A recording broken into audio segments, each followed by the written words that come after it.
At 8:34 a.m. Eastern Time, something happened inside NATO that almost no analyst believed they would ever witness in their lifetime. The Secretary General stepped to the podium in Brussels and confirmed that Canada had triggered Article 4 of the North Atlantic Treaty, not because of Russia, not because of China, not because of a war on Europe's borders, but because of tensions with the United States. Let that sink in for a second. For more than 70 years, the NATO alliance has operated on one quiet assumption, that Washington and Ottawa were inseparable pillars of the Western security system. They share the world's longest undefended border, operate the NORAD defense network, and coordinate intelligence more deeply than almost any two nations on Earth. Yet now Canada has formally told the alliance it feels threatened enough to request emergency consultations. That single move changes the tone of global politics overnight. Because Article 4 is not a casual diplomatic step. It is the alarm bell inside NATO, the mechanism countries use when they believe something serious could destabilize their security. And historically, it has only been used in moments of real geopolitical tension. Turkey used it during the Iraq War crisis. Eastern Europe used it when Russia seized Crimea, again when violence spread across Syria's borders. Every previous time, the threat came from outside the alliance. This time, the signal is coming from inside the House. That is why diplomats across Brussels describe today's request with one word: unprecedented. Behind closed doors, officials had already been whispering about it late last night. Reports began circulating among European defense ministries that Ottawa was preparing something significant. But many assumed Canada would handle the dispute quietly through bilateral channels with Washington. Instead, Canada elevated the issue to the highest collective mechanism NATO has. And that decision forces every single member state to confront a difficult question. If an ally believes another ally is acting in ways that threaten its security, what does the alliance do? Because NATO was never designed for internal standoffs like this. The treaty assumes cooperation, it assumes trust, it assumes that member governments, even when they disagree politically, will not openly challenge each other's sovereignty. Yet recent rhetoric coming out of Washington has shaken that assumption. Statements suggesting that Canadian provinces could someday join the United States, comments about re-examining the NORAD agreement, economic pressure tied to security cooperation. Individually, those comments might be dismissed as political theater, but collectively, Canadian officials argue they create uncertainty about the future of North American defense. And uncertainty in security policy is dangerous. So Canada chose to escalate the discussion to NATO itself. The wording of the request was extremely careful, almost surgical. It does not accuse the United States directly. Instead, it references actions and statements by a member state that challenge sovereignty and destabilize existing defense arrangements. Diplomats understand exactly what that means, but the language allows Canada to avoid turning the consultation into a direct accusation. It's a strategic move. By keeping the request procedural rather than emotional, Canada frames the issue as a question about alliance principles rather than a personal dispute between leaders. And that forces NATO members to focus on the core values of the treaty: sovereignty, mutual respect, collective security. Inside NATO headquarters, that framing is already shaping the conversation. Because if the alliance ignores Canada's concerns, it risks signaling that those principles only apply when convenient. But if it takes Canada's concerns seriously, the alliance could appear to be criticizing the United States, the very country that provides the majority of NATO's military power. That dilemma is why today's announcement immediately triggered a wave of reactions across Europe. Within hours, several governments signaled that consultations were justified. British officials were among the first to respond. London emphasized that dialogue inside NATO is exactly what Article 4 exists for. Diplomats framed it not as confrontation but as responsible alliance management. France and Germany quickly echoed a similar tone. Both countries stressed the importance of maintaining respect between members and ensuring that political tensions do not erode military cooperation. Even governments that rely heavily on U.S. security guarantees appear to be quietly supportive of the consultation process. Privately, Eastern European officials have been asking a question that makes strategists in Washington uncomfortable. If disputes between allies can escalate without discussion, how stable are NATO commitments in the long run? That concern is especially sensitive in countries bordering Russia. For them, NATO unity is not theoretical, it is existential, which is why they want reassurance that alliance rules still apply to everyone. Meanwhile, in Washington, the reaction has been anything but unified. The White House initially dismissed the move as political theater, but the Pentagon struck a noticeably different tone. Military officials understand how deeply integrated U.S. and Canadian defense systems really are. The NORAD command structure, early warning radar networks, Arctic surveillance, aerospace monitoring, these systems operate across borders almost seamlessly. If political friction begins to affect that cooperation, it introduces risks that defense planners take very seriously, and that internal split inside the United States is being noticed internationally. Diplomats often say allies watch not only what Washington says, but who in Washington is saying it. Right now, the signals are mixed. Political leadership appears frustrated. Military leadership appears cautious, and NATO partners are trying to interpret what that means. But here's the part most people are missing. Canada likely knew this reaction would happen. Invoking Article 4 was not an emotional response. It was a calculated strategic move, because once consultations begin, the conversation is no longer controlled by Washington and Ottawa alone. It becomes a full NATO discussion, 30-plus governments, defense ministers, military planners, security analysts, all evaluating what this dispute means for the alliance. That dramatically changes the balance of pressure. Instead of Canada arguing with the United States suddenly finds itself answering questions from the entire alliance. And that is where the real stakes start to emerge, because this consultation is not just about political rhetoric. It is about the structure of Western security in the 21st century. The North American Defense Partnership has been the foundation of NATO's strategic posture since the Cold War. If cracks appear there, the ripple effects reach across Europe, the Arctic, and even the Pacific, which is why many analysts believe this moment could become one of the most important alliance debates in decades.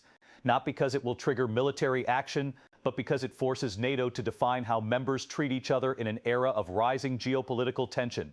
And once that debate starts, it rarely stays contained. The real question now is what happens inside the consultation room, because Article 4 discussions are not symbolic. They are where governments reveal what they actually believe. And early signals suggest those conversations could become far more dramatic than anyone expected. Behind the cameras and carefully written press statements, something much more serious is unfolding inside NATO. Because once Article 4 consultations begin, diplomacy becomes brutally honest. No microphones, no speeches for voters, just defense ministers and ambassadors asking one uncomfortable question: how did relations between the United States and Canada get here? To understand why this moment is shaking the alliance, you have to understand how unusually close those two countries have always been. The U.S.-Canada defense relationship is not a normal alliance. It is practically a shared security system. For decades, the two countries have operated NORAD, a joint command responsible for detecting missile launches, monitoring aircraft entering North American airspace, and tracking activity across the Arctic. American generals and Canadian generals sit in the same command centers. They share radar data in real time. In a crisis, they make decisions together within minutes. There are very few partnerships in the world that integrated. So when Canadian officials began raising concerns about rhetoric coming out of Washington, NATO partners immediately recognized the stakes. If tension spreads into the defense structure itself, it creates uncertainty in one of the most critical security regions on the planet. The Arctic alone is becoming a strategic flashpoint. Russia is expanding military infrastructure across its northern coast. China is investing in polar shipping routes. Submarine traffic in northern waters has increased dramatically over the past decade, and North America's early warning systems are positioned directly across that region.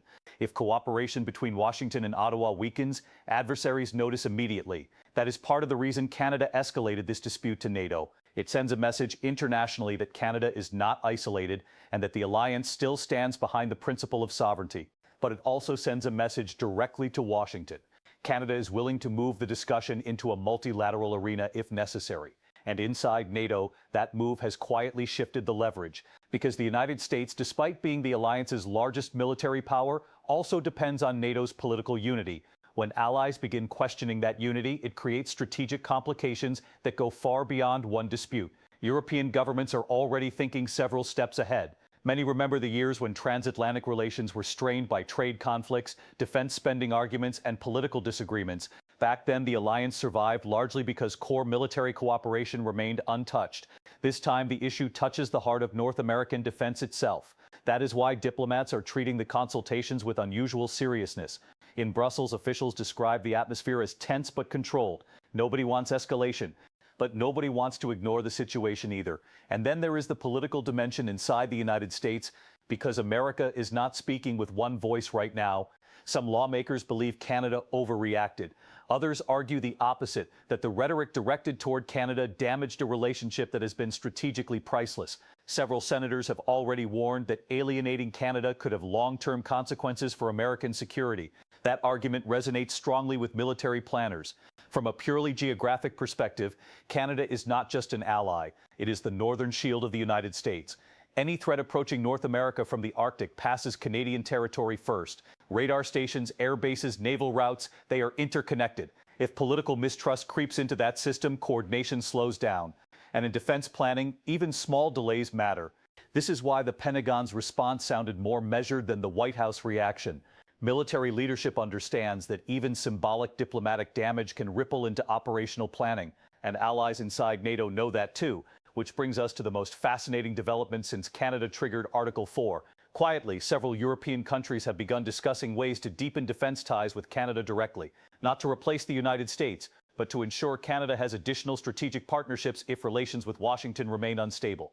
That conversation alone tells you how unusual this moment is. For decades, the assumption inside NATO was simple. If Canada needed security support, the United States would naturally lead it. Now, for the first time, some allies are exploring contingency options. It does not mean they expect a break between the two North American neighbors, but it shows they are preparing for possibilities that previously seemed impossible. And preparation is often the earliest sign of geopolitical change. There is another reason Canada may have chosen this moment to act: domestic politics.